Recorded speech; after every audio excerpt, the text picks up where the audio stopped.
Okay, so it might be choppers flying overhead, it might be a couple background sounds, but welcome to the Bible. And this is something, a series I wanted to get into for a while now, really digging into and getting into the Bible from Genesis to Revelations. We're going to go through every single book, really wanting to get into the overall process of the Bible and what they was trying to do when they came out with the book. When you begin to understand it, they are basically giving you exactly what the scientist has given you and what Kemet has given us as far as the creation story, about how our souls came into existence with our bodies, as far as the earth coming into existence and everything else. The Bible is a book that is giving you existence from A to Z, but at the same time giving you everything you need to find your true purpose on this planet. It's going to be hard for a lot of people to accept that and believe that, but trust me, as we go on through this series, you'll see what I'm talking about.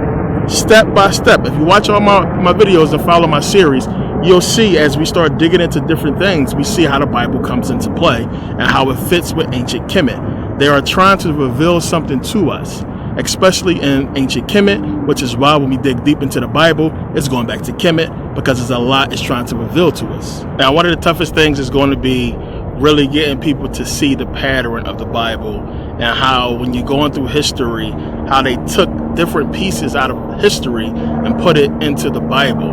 The whole notion, as I talked about before, of the Bible being as old as they tell us, you got to get that shit out your mind. Once you get that out your mind, understand that the Bible is not as old as they talking about.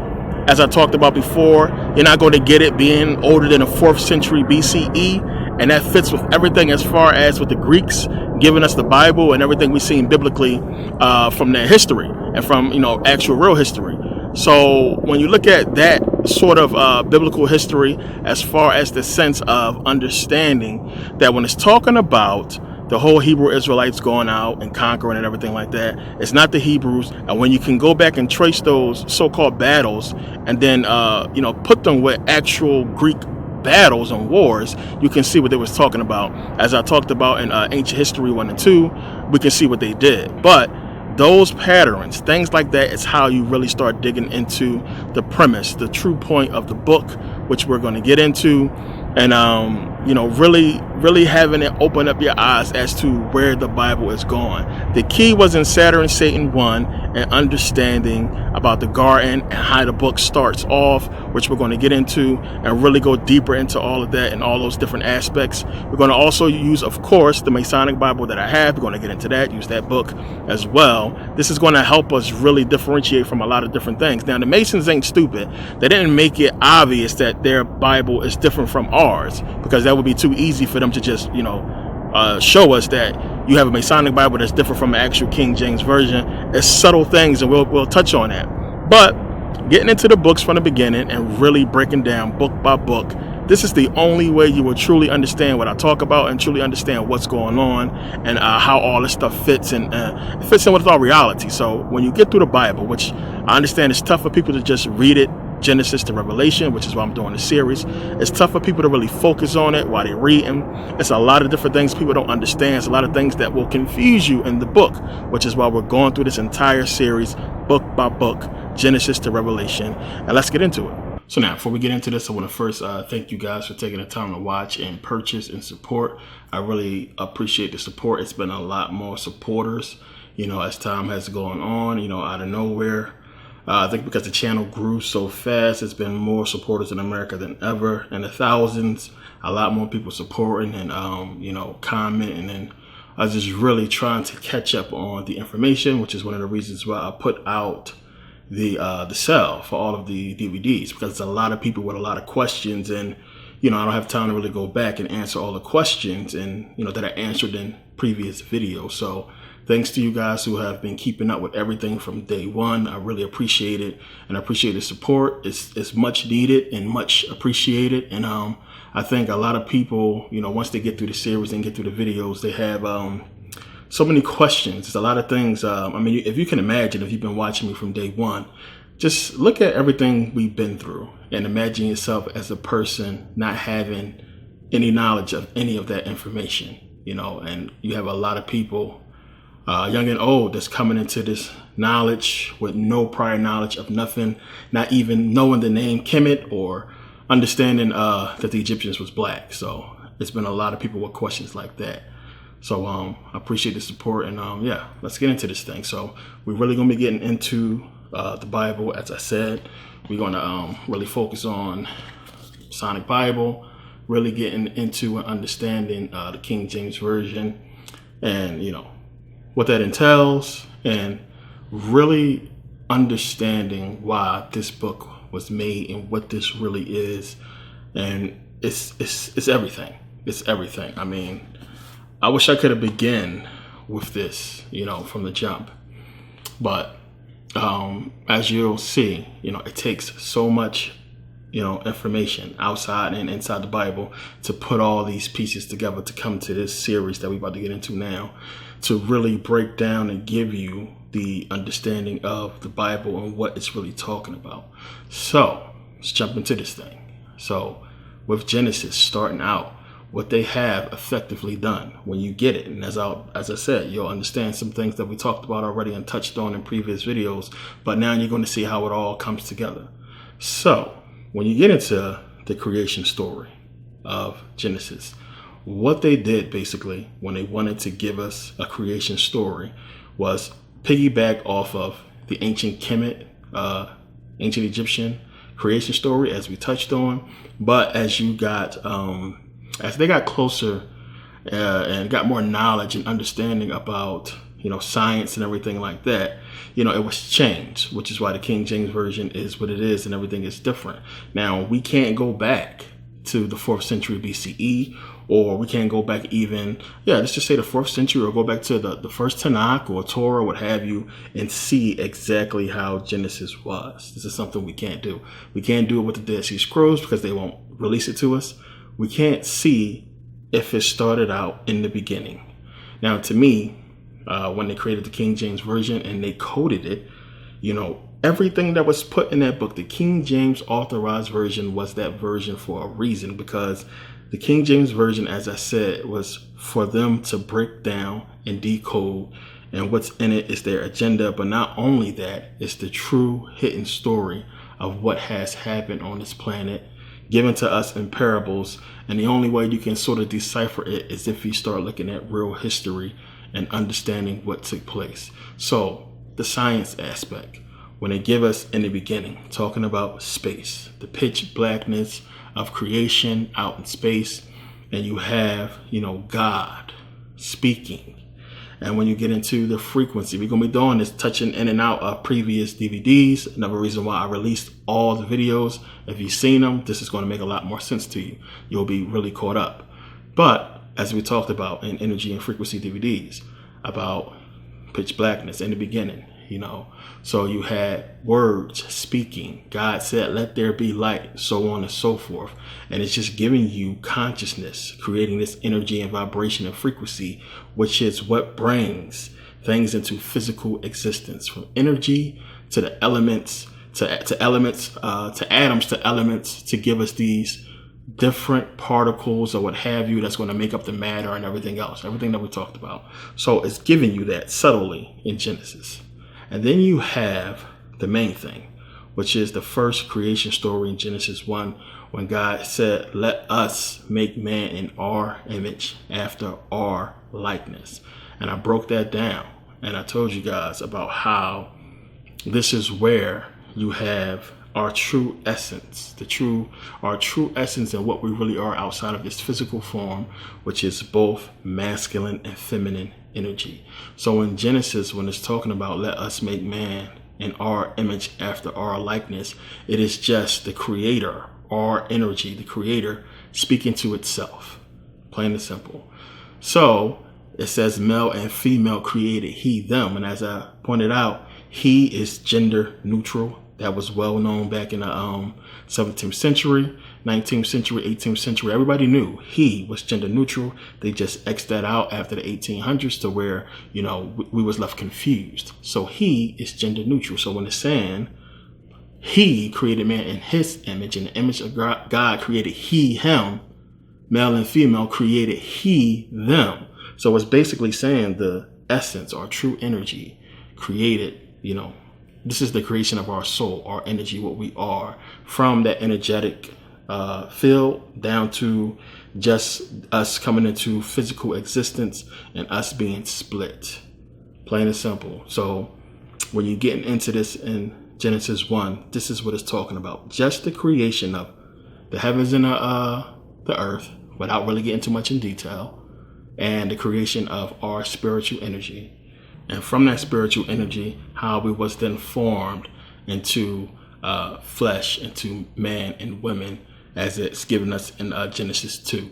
So Adam being formed, or man being formed from the dust of the ground, alluding to us being made of space dust, and God breathing into his nostrils the breath of life, symbolic of the soul or dualistic energy being put into physical form, which again they got from Canaan, fashioning man on the potter's wheel, and the whole soul breath analogy from ancient Kemet. Again, we see it clear as day in ancient Kemet where a lot of this stuff is coming from, but at the same time, the science behind it all as well, when getting into the whole metaphor of atom being, an atom. Adam is the atom, as I talked about. Eve, which means before, it's just alluding to the splitting of atom. Atoms have ribs, so, Eve coming from Adam's rib is just basically saying, the rib of an electron orbiting the nucleus of an atom or what have you is a rib. That orbit is a rib, and that's what basically give the creation of the first being, which would be woman. So it's saying Eve, which means before, came before man. First being on this planet is a woman, not a man, when you understand what it's talking about metaphorically. So just touching on this stuff because it's going to lead into a lot of stuff that we haven't talked about, but we got to get through this as well. But you have this story, creation story, and man being created, and then us, being on the earth, and everything is all well and good. And then we know what happens with the Garden of Eden story with the serpent and everything like that, as I broke down, being metaphorical, speaking about the separation, the fall of man to the lower brain. And does it really give us what happened with that whole thing? But later on in the Bible it does, which we'll touch on, of course. So we understand again the serpent coming into the garden and tempting Eve, which Eve would represent the negative energy. She's the yin.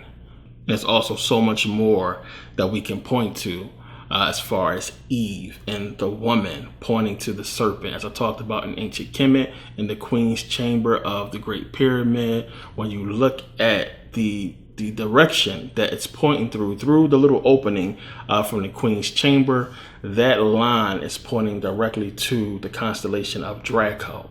And we know the other from the King's Chamber is pointing to Sirius.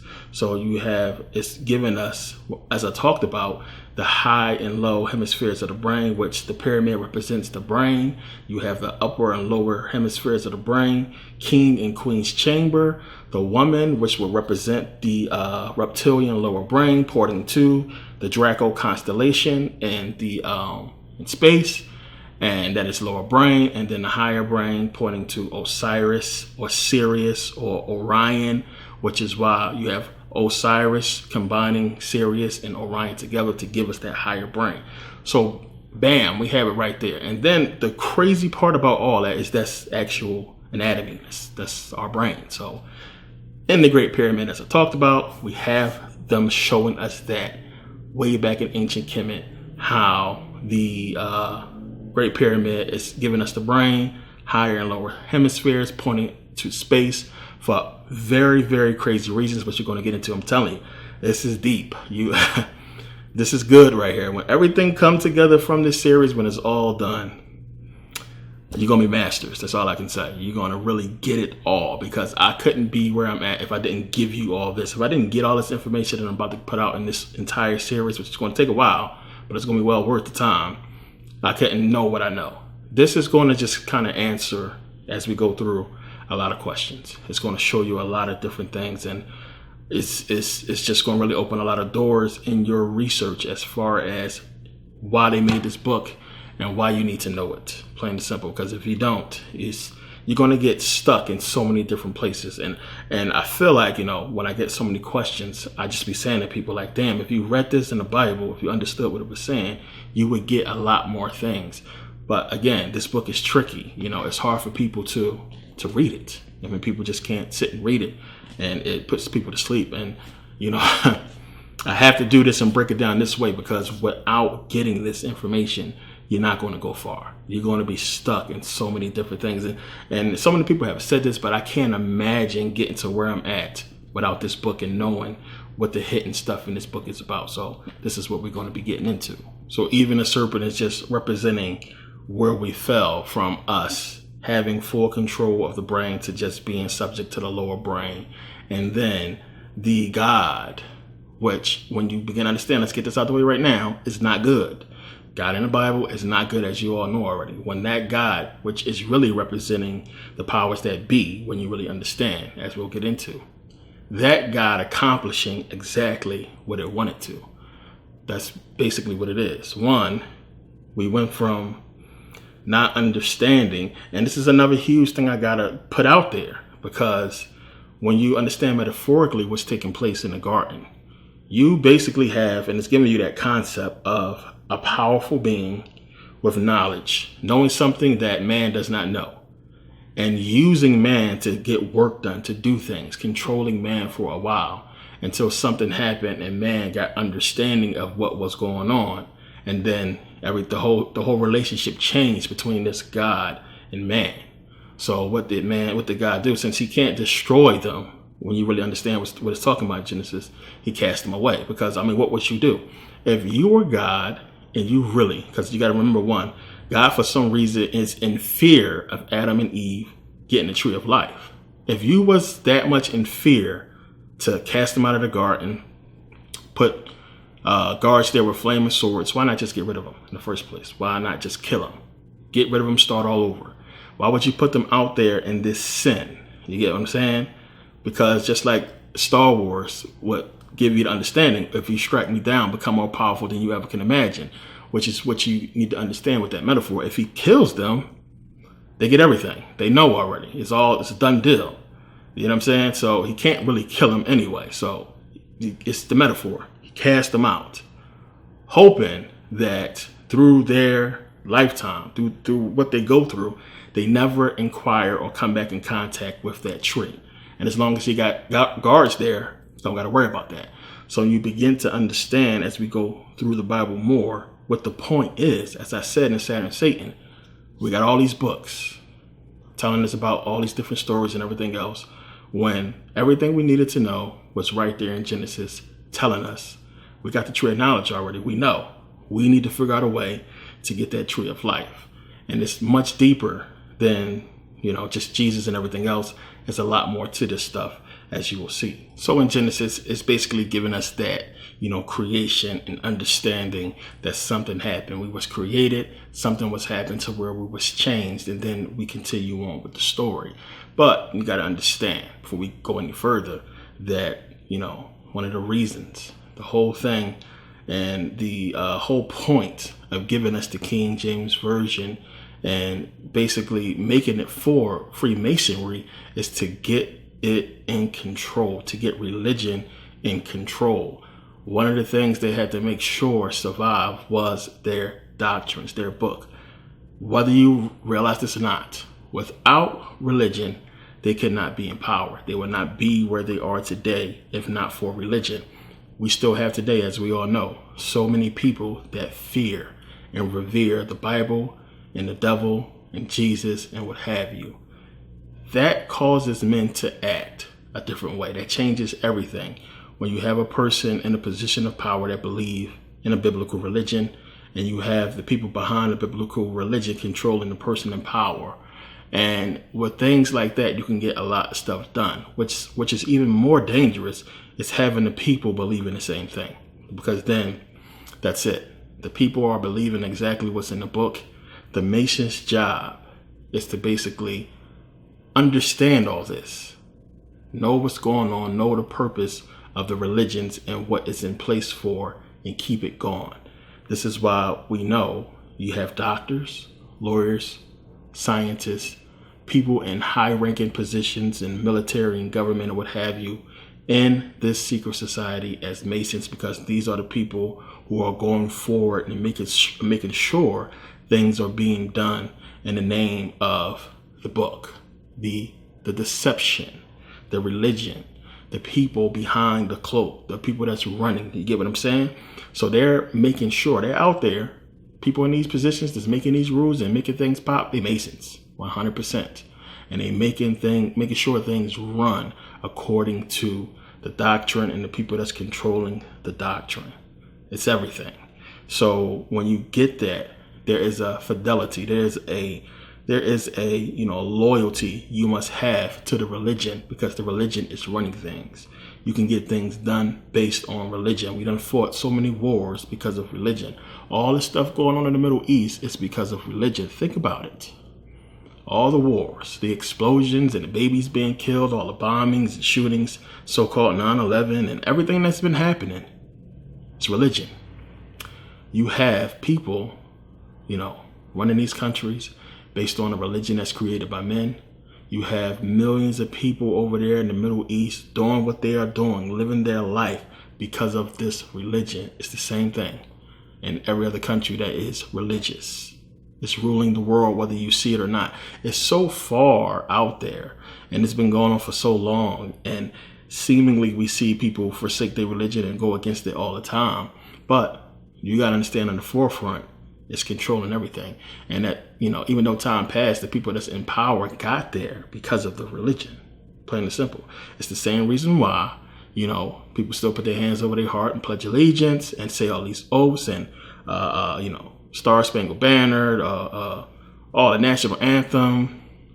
Why people put their hand on the Bible and church, the biggest one right there. That should tell you right there something is up with that book, that you still use it today. When you in a court of law that has to do with truth, everything in that court has to do with proof, truth, facts, or what have you.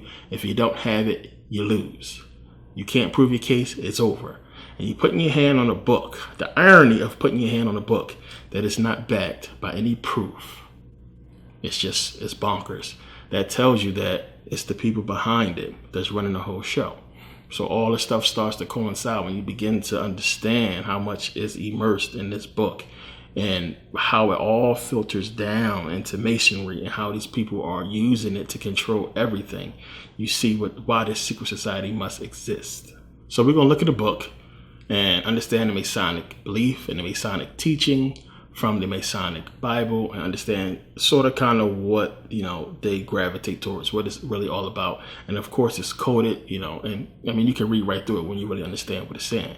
So it's saying here, you have a Masonic creed as an expression of the simplest form of the faith of Masonry, not exhaustive, but incontrovertible and suggestive.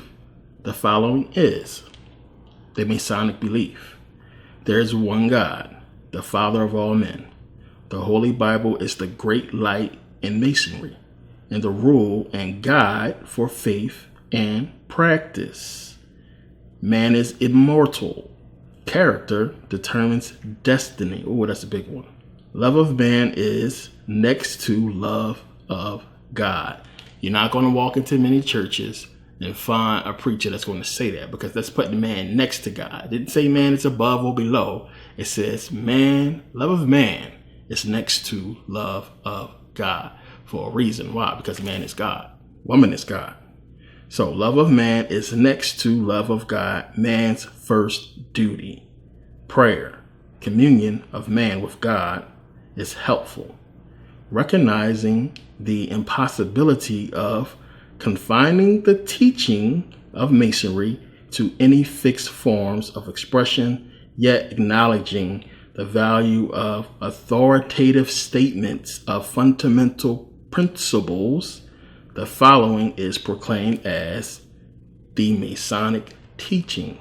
Masonry teaches man to practice charity and benevolence, to protect chastity, to respect the ties of blood and friendship, to adopt the principles and revere the ordinance of religion, to assist the feeble, guide the blind, raise up the downtrodden, shelter the orphan, guard the altar, Guard the altar, big one. Support the government, big one. Inculcate morality, promote learning, love man, fear God, implore his mercy, and hope for happiness. Now, I've been to plenty of Masonic halls. I told you I have friends that are Masons who wish they were not Masons. And I understand a lot of the practices and things that they are doing and what's going on in Freemasonry and how they elaborate more on, what they teach and what they're talking about as far as the oaths and everything like that, and how they basically saying subtly, you better abide by what we teach and what we're talking about, and understand how serious the oath is and how serious secrets are, which you'll go through a whole learning experience about that.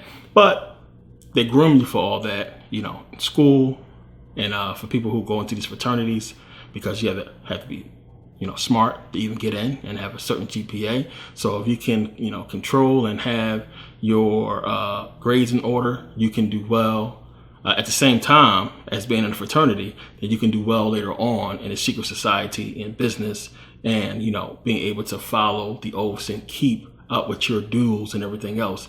But all this is to perpetuate the existence of the Bible and how it is in play in our very society every day, and how they must, in their positions that they are in, keep that going. So Masonry, Freemasonry, is to, again, really keep and perpetuate the business of religion and the control of religion over everything else all the time, period. It's everywhere. In God we trust on the back of the dollar, understanding what that God really is and what it really represents. So they have to keep this charade of religion going, which is why the Pope is going to make his rounds. That has to keep going. You have to keep this whole, guessing game of religion going for as long as they can. Now we can slowly see Catholicism, Christianity slowly switching into spirituality, and how they begin to incorporate biblical things into spirituality, into consciousness. They're trying to slowly do it, talking about, and because eventually it's going to come out and they're going to say it. You already had popes and bishops talk about how, the Bible is just a metaphor. It's a metaphor for this. But what they're going to be able to do later, and they'll be able to get a lot of people with this if they do it, what they're going to be able to do later, because I'm basically going to show you this in this series, they're going to be able to go right into the Bible and break it down and switch it into spirituality and say to you, we gave you the truth in the Bible, and the preachers got it wrong, or the preachers didn't preach it right, and it wasn't for everybody to understand until the time was right, but we gave it to you because they gave it to us. I don't care what nobody say or tell you.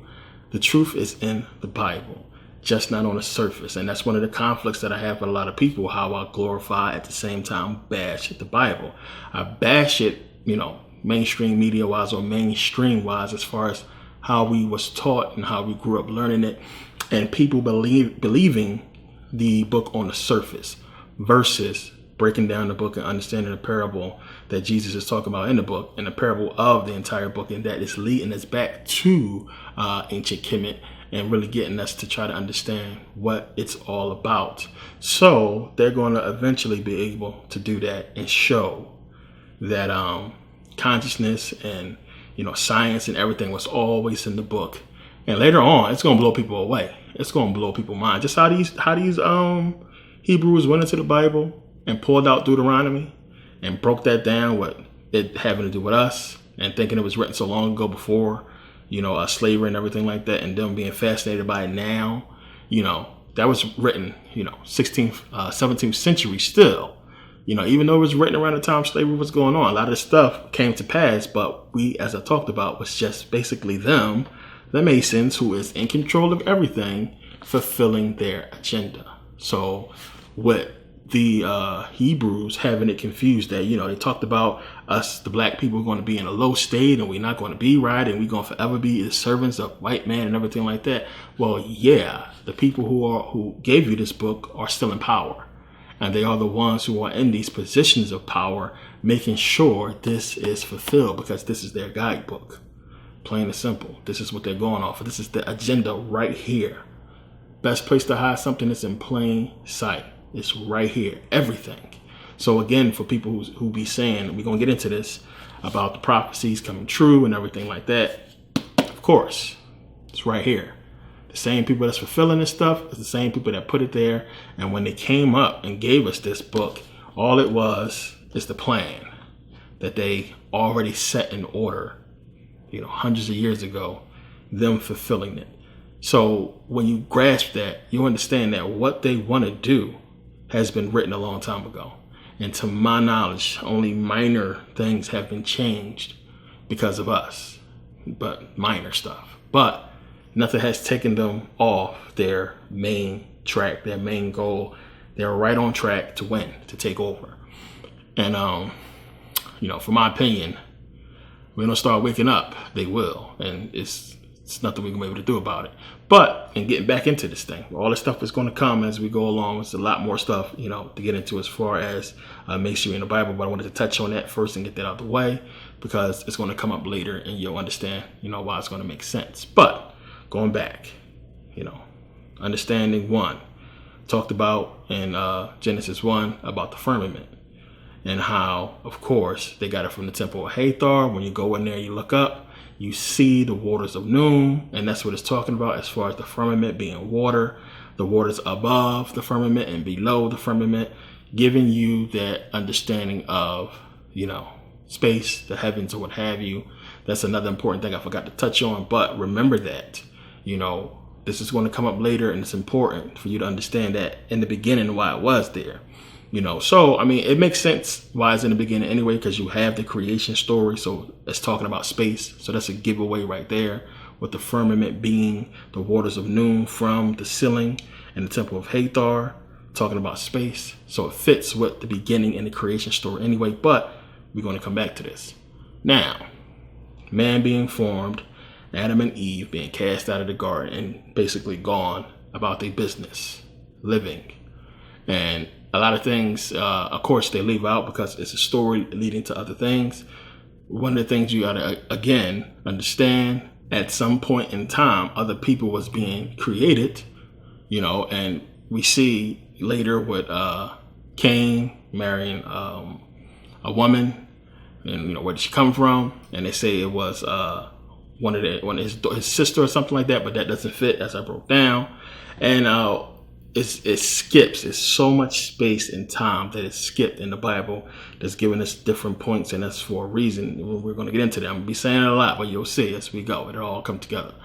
But it fits. So we have that. Let's just skip through all that, the whole Adam, Eve, Cain, Abel, and all the people that begot them and everything like that. As I talked about metaphorically, it's just giving you the creation story of us and then giving you the story to basically kind of get you to a certain point. So Noah's Ark, you have the creation of people and man on the planet doing a bunch of things. And then we get to Noah's Ark. But you got to understand what took place before that and what it's really talking about when it's talking about the sons of God coming into the daughters of men and what that whole thing is really about.